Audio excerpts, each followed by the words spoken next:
국내에서 신종 코로나 바이러스 감염증 환자가 계속 늘고 있고 확진자와 접촉한 이들의 수가 급증하면서 방역과 예방에 대한 관심이 커지고 있습니다. 우리 정부는 지금부터 일주일에서 열흘 정도가 정말 중요한 고비가 될 것으로 보고 있는데요. 네, 백순영 가톨릭대 의대 미생물학과 교수 모시고 관련해서 자세한 내용 짚어보도록 하겠습니다. 안녕하십니까? 안녕하십니까? 주말 사이에 감염자가 더 늘었습니다. 확진자가 이제 15명이고 이 중에서 직접 우한에서 귀국한 사람도 있고 또 2차 감염으로 감염된 사람들도 있습니다. 국내 현재 상황으로 봤을 때 이 정도의 확진자 이런 추세들은 어떻다고 봐야 되겠습니까? 예, 다행히 오늘은 새 환자가 아직 안 나왔네요. 네. 아주 다행이고요. 지금으로 봐서 15명 이 환자가 확진은 됐지만 실제로 증상이 위중했던 사람은 한 사람도 없고요. 일본 중국인 여자 환자도 상태가 굉장히 좋아졌다고 그러고 4번 환자도 사망했다는 설까지 나왔었는데 좋아졌고 결국 전체적으로 봤을 때 우리나라는 잘 관리가 되고 있는 것으로 보입니다. 네.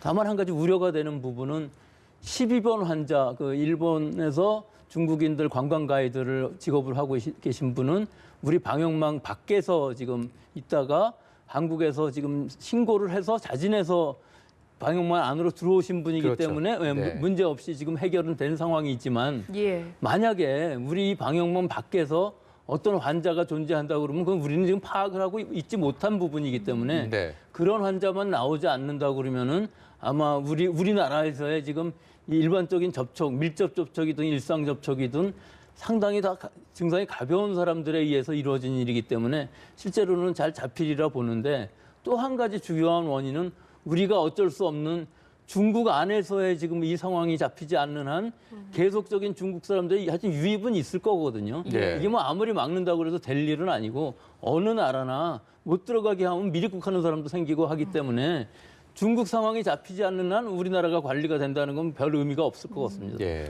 어쨌든 현재까지는 지역사회 내에서 집단적으로 감염을 일으키는 그런 상황까지는 갈 가능성은 높지 않다라고 그거는 봐도 그런데 좀 다른 되는 겁니까? 점은 우리 지난번 메르스 코로나 바이러스 환자가 186명 생겼을 때에는 대부분이 원내 감염이었거든요. 그렇죠. 또 굉장히 위중한 사람들도 많이 있었고 감염력이 약한데도 치사율이 높았습니다.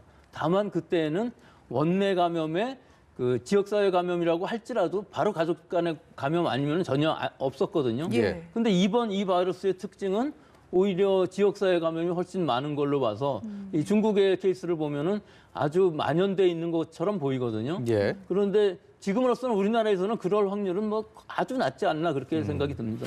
지금 질병관리본부, 그러니까 보건당국에서는 현재까지 파악된 접촉자 수가 913명 정도로 보고 있고 이들에 대해서 전원 자가 격리를 실시하고 있다라고 했는데 역학조사가 진행 중이기 때문에 어쨌든 간에 접촉자 수가 더 늘어날 수도 있을 거고요. 그리고 이 자가격리 대상에 대해서 또 1대1 지자체 공무원들이 담당자로 지정해갖고 관리를 하고 있다고 하는데 이런 관리 상황들은 전반적으로 어떻게 평가하십니까?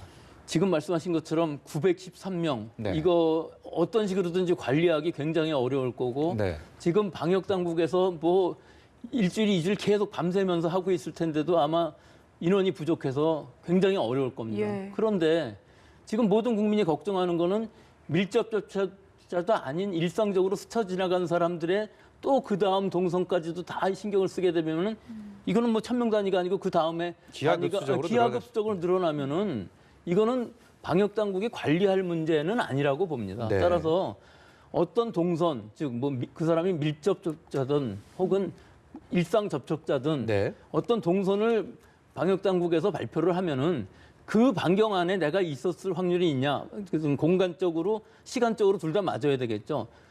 방문하기 전에 있었던 시간이라면 전혀 상관이 없지 않습니까?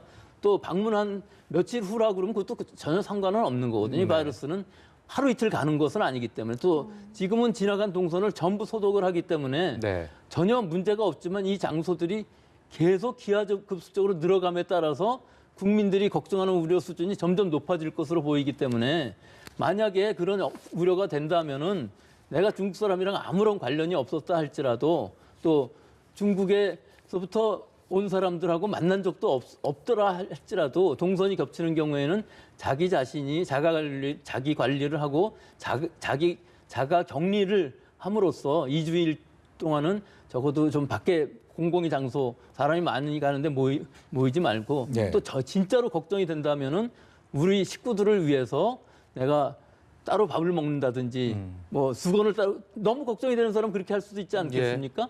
손을 잘 씻고 그다음에 여러 가지 수건이나 뭐 칫솔, 치약 뭐 모든 것들을 같이 접촉하지 않는 그건 개인적인 이제 걱정의 정도에 따라서 달라지겠지만 그런 방법밖에 없을 것 같습니다. 현재로 봐서는. 지금 보면은 확진자 중에서도 가족 간의 전염이 그렇습니다. 또 많아서 예. 자가 격리 통보를 받은 경우에는 지금 말씀하신 뭐 수건을 따로 쓴다든지 밥을 밥을 따로 따로 먹고, 먹는다든지 예. 뭐 예. 이런 방법 외에는 특별히 방법이 또 따로 특별한 방법이 없죠. 예. 왜 그러냐면 증상이 있는 것도 아니고 증상이 있으면 바로 신고해서 그때는 진단도 받고 지금 아마 우리 방역 당국의 진단 그 양적이나 질적으로 봤을 때 그 정도 의심이 되는 환자가 있으면 바로 진단을 할 수 있을 것으로 보입니다. 네. 따라서 어떤 증상이 아주 미열이나 아니면 기침이 난다든가 호흡기 증상 또는 뭐 갑자기 설사가 난다는 것도 다 마찬가지입니다. 이 독감의 초기 증상에 있는 것들이 다 똑같기 때문에 그런 기본적인 방침을 세워놓고서 그런 일이 일어나면 연락을 하고 아니면 2주일 동안은 하여튼 가능한 한 직접 접촉이 일어나지 않게끔 대화도 가능하면 많이 안 하는 게 좋습니다. 예. 1m 안의 거리에서 대화가 된다고 그러면 그것만 해도 직접 접촉이 되니까 예. 자기 부인이라 할지라도 좀 거리를 떨어져서 얘기를 하면 문제가 없을 것 같습니다. 저희가 뭐 좀 우려스러운 소식들을 계속 많이 들어오다가 오늘 55세 한국인이 입원 환자였는데 완쾌했다라는 소식이 들어왔습니다. 이 부분도 상당히 좀 의미가 있어 보이는데요. 예, 실제로 외신에서도 오늘 발표가 된 게 우한 이외의 지역에서는 완쾌된 사람들이 훨씬 많다 하는 얘기가 보도가 나온 것을 보면 이게 어떤 의미냐 하면요. 사실 우한의 지금 병원 상황을 상상을 해보면 모든 국민들이 아마 이해가 되실 겁니다. 중국은 원체 사회주의 국가이기 때문에 병원 자체가 다 무료거든요. 네. 예. 그러니까 평소에도 많이 기다려야 되고 의료 수준이 그다지 높지 않은데 엄청나게 많은 환자가 몰리면은 이거 아무리 지금 군대를 동원해도 아마 감당하지 못할 수준까지 갔기 때문에 네. 사망자도 많이 늘어나고 결국은 확진자도 늘어날 수밖에 없는 상황이지만 지금 우리나라는 뭐 전혀 다른 상황이거든요. 우리나라는 환자가 그렇게 지금 많은 것도 아니고 국민들이 걱정을 하실 뿐이지 네. 실제로는 염려증이 더 클 수도 있고요.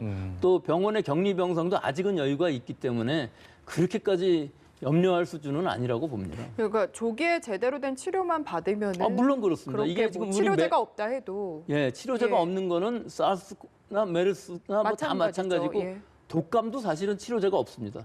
초기에 타미프루라는 약이 독감이 걸렸을 때 초기에 하면은 그 바이러스가 우리 세포에 와서 붙는 거를 막아주기 때문에 치료 효과가 있지만 증상이 나타난 이후로는 전혀 치료는 안 되는 거거든요. 그러니까 결국은 마찬가지지만 그 대증 치료만 잘 하더라도 대부분의 환자들은 다 자기 몸에 면역력이 생겨서 치료가 되게끔 되어 있습니다. 어떤 때는 뭐 예방적으로 항생제를 처리할 수도 처방을 할 수도 있겠죠. 그거는 이 바이러스 때문에 면역력이 떨어졌을 때 생기는 2차 감염이기 때문에 그런 여러 가지들을 잘 하면은 메르스 때도 보셨듯이 중동에서는 35% 사망률이었지만 우리나라에서는 20% 아래로 낮출 수 있었거든요. 예. 그러니까 그 치사율이라는 건 상대적인 개념일 수가 있습니다. 발병지인 우한이 포함하고 있는 후베이성을 들렀다 오는 외국인에 대해서 오늘 자정부터 정부가 입국 금지를 시행하기로 했습니다. 이게 당초에는 중국인에 대한 입국을 금지해야 된다는 청와대 청원도 있었는데요. 어쨌든 정부가 고심 끝에 이런 방침을 내놨는데 이번 사태에 대해서 어느 정도 영향을 좀 미칠 수 있다고 보십니까? 저는 지금으로 봐서는 큰 영향이 별 차이가 없을 것이라고 봅니다. 왜 그러냐면은 우한은 벌써 다 폐쇄가 돼서 거기서 더 이상 비행기 타고 올 수 있는 사람도 없고요. 네. 또 후베이성 자체가 지금 거기서 비행기 타고 올 수 있는 사람들이 그다지 많지 않을 것 같은데 다만 이런 규제를 하게 되면은 이 후베이성 거기에 머물렀던 사람을 우리가 발견할 방법이 있을까요? 우리가 그 데이터베이스가 있는 것도 아니고 예. 우리는 그냥 외국인이라고만 특정해놨으면 예를 들자면은 어떤 중국 사람이 아닌 외국인이 들렸다가 북경에서 비행기 타고 우리나라에 온다면은 그 사람이 그 카테고리 안에 속할까요? 그러니까 그건 예. 제3의 장소를 경유해서 오면은 그렇죠. 모를 경유하면 것이다. 절대로 알 수가 없죠. 지금은 우한부터 오는 비행기는 없기 때문에 다른 데 예. 경유할 수밖에 없거든요. 그럼 뭐 청도라든지 북경이라든지 샹하이에서부터 오면은 그것도 중국 사람이 아니고 지금 우리 정부의 입장은 아마 그 여권의 발급지 뭐 같은 것들을 갖고서 색출을 하려고 생각하고 있는 것 같은데 그거는 한계가 있을 것으로 보입니다. 또 두 번째로는 그럼 그 원자로라든지 이런 주변의 선까지 다 하면 어떻겠냐? 입국 금지를 시키면 어떻겠느냐 하는 얘기인데 그것도 결국은 같은 논리로 굉장히 효과가 떨어지는 것이고 그럼 마지막으로 모든 중국에서 떠나는 사람을 미국이나 호주나 이런 데서 다 지금 그렇게 하고 네. 있거든요. 그러면 효과가 있을 것이냐 하는 것은 미국도 사실은 마찬가지일 겁니다. 그 국경이 그렇게 튼튼하지 않거든요. 미입국을 하고자 하면 얼마든지 들어올 수 있습니다.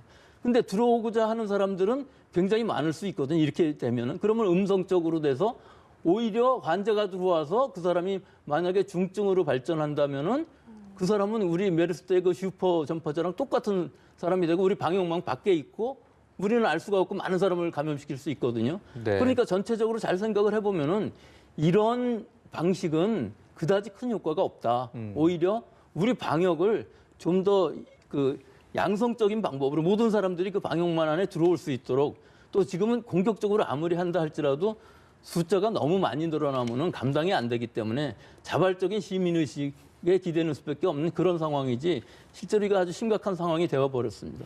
저희가 이렇게 교수님께서 말씀하신 것처럼 실제 의학적인 의료계에서 보는 그런 위험성보다는 대중들이 갖고 있는 심리적인 불안감이 훨씬 더 크다라는 말씀을 해주셨는데 그렇죠. 예. 그럼에도 불구하고 이제 언론에서 계속 이 신종 코로나 관련된 보도에 집중하는 것은 제가 좀 듣고 싶은 말씀이 그만큼 이렇게 우리가 우려하는 것만큼 위험하지는 않다. 다만 지금 보면 우한에 대해서 방역 관리 지역 내에서 지금까지는 그 범주 내에서 관리가 되고 있고 그거는 꼭 관리가 되고 있지는 않고요. 네. 그 주변의 도시들 같은데 굉장히 어려운 상황인 건 사실입니다. 네. 따라서 중국은 아직은 관리가 되어 있다고 보기는 어려운데 그리고 과거 메르스 사태랑 비교했을 때 아직까지 뭐 사망자가 국내에서 없다는 것도 좀 어느 정도 체계적인 치료나 관리가 되고 있다 이런 신호가 아닐까 싶은데요. 그럼 이렇게 말씀드려보죠.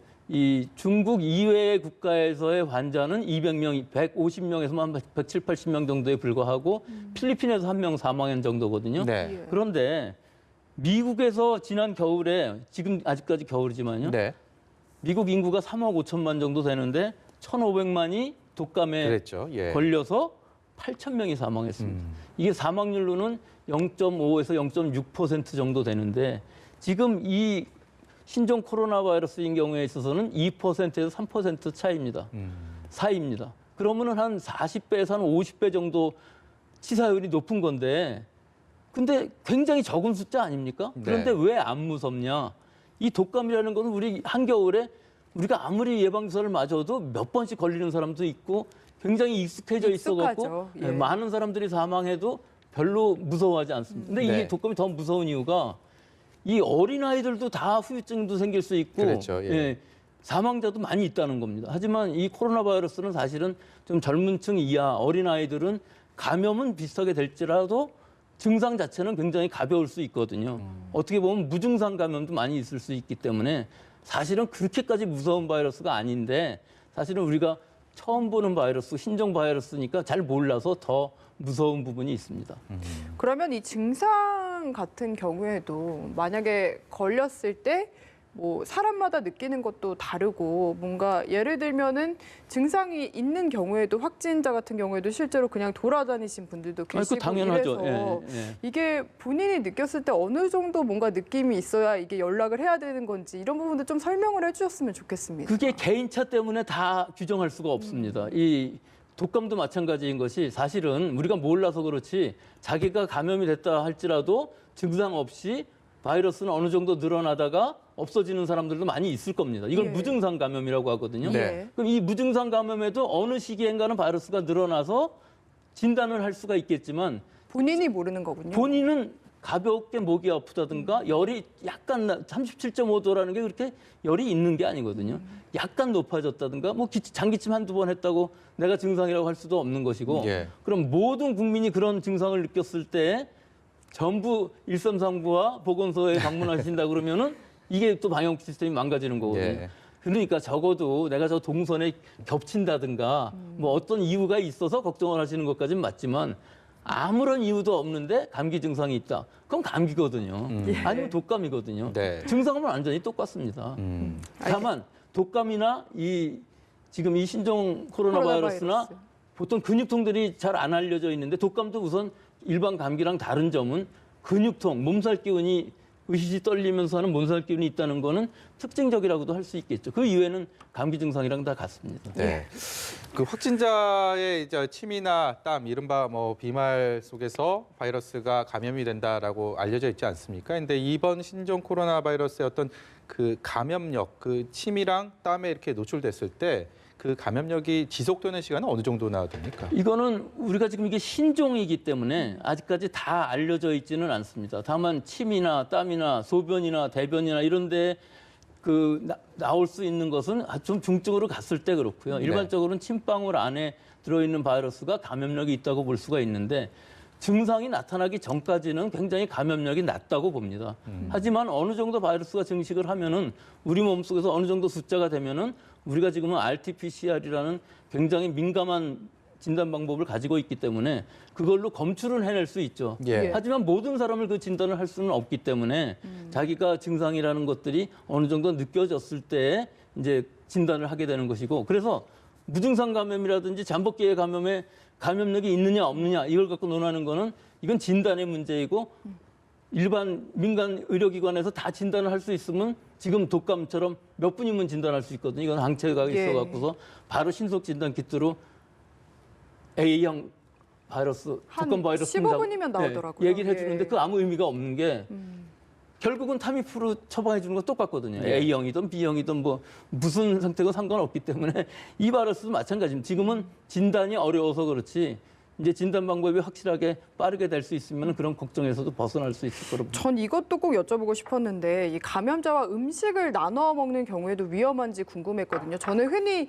이 바이러스 같은 경우에는 열에 약하다고 들었는데 열에 약한 건 마찬가지입니다. 예. 예. 그러면은 끓여 먹는 음식 같은 걸 같이 떠먹는 경우에도 위험한지 이것도 참 어려운 그것도 이제 질문인데 어려운 질문인 것이 궁금하네요. 우리가 예. 이 바이러스들이 완전히 죽을 정도의 온도를 떠서 먹기는 또 굉장히 어렵거든요. 그러니까 끓는 거를 바로 먹지는 않지 않습니까? 네. 적어도 60도에서 몇 분 정도 이상은 있어야 멸균이 되지만 기본적으로 이 호흡기 바이러스가 우리 침을 통해서 이 음식 안에 들어가 갖고 다른 사람한테까지 전염시키려고 그러면은 굉장히 양이 많아야 되는데 예. 또 노로바이러스 같은 건 그걸로도 충분히 됩니다. 네. 숫자가 몇 개 없어도 감염이 되지만 이 호흡기 바이러스는 이렇게 중증인 사람이 없기 때문에 지금으로서는 비말 감염이 아닌 음식이라든지 수인성으로 감염되기는 굉장히 확률이 낮다고 봅니다. 네, 마지막으로 제가 한 가지만 더 여쭤보겠습니다.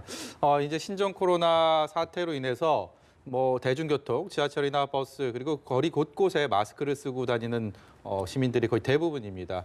이 뭐 바이러스가 감염에 대해서 예방을 하기 위해서는 그냥 마스크 잘 쓰고 그리고 외출 시에 손 깨끗이 씻고 이러면 되는 겁니까? 거기에 대해서 좀 많은 분들이 더 궁금하실 것 같아갖고요. 그러니까 중국 같은 그런 지역사회 감염이 많이 일어난 나라에서는 그것만 갖고도 안 될 경우가 많이 있겠죠. 우리 메르스 사태 때도 비슷했습니다. 지역사회에는 전혀 오염된 적이 없는데도 불구하고 모든 국민들이 다 손 씻고 그래서 독감이랑 수인성 질환이 완전히 없어졌다는 게 그때 통계 자료거든요. 네. 지금도 마찬가지입니다. 우리 주변 환경에는 없지만 손 아주 잘 씻고 외출해서 돌아왔을 때 마스크 제대로 잘 쓰고 다니고 또 가글링 정도 해주면은 뭐 온몸을 샤워를 해줘도 좋고 뭐 옷도 걱정된다면 바로 빠시고 뭐 여러 가지를 한다면은 지금으로서는 자기가 감염될 일은 없다고 봅니다. 네, 오늘 말씀 여기까지 듣도록 하겠습니다. 지금까지 백순영 가톨릭 의대 미생물학과 교수였습니다. 고맙습니다. 네, 감사합니다. 감사합니다.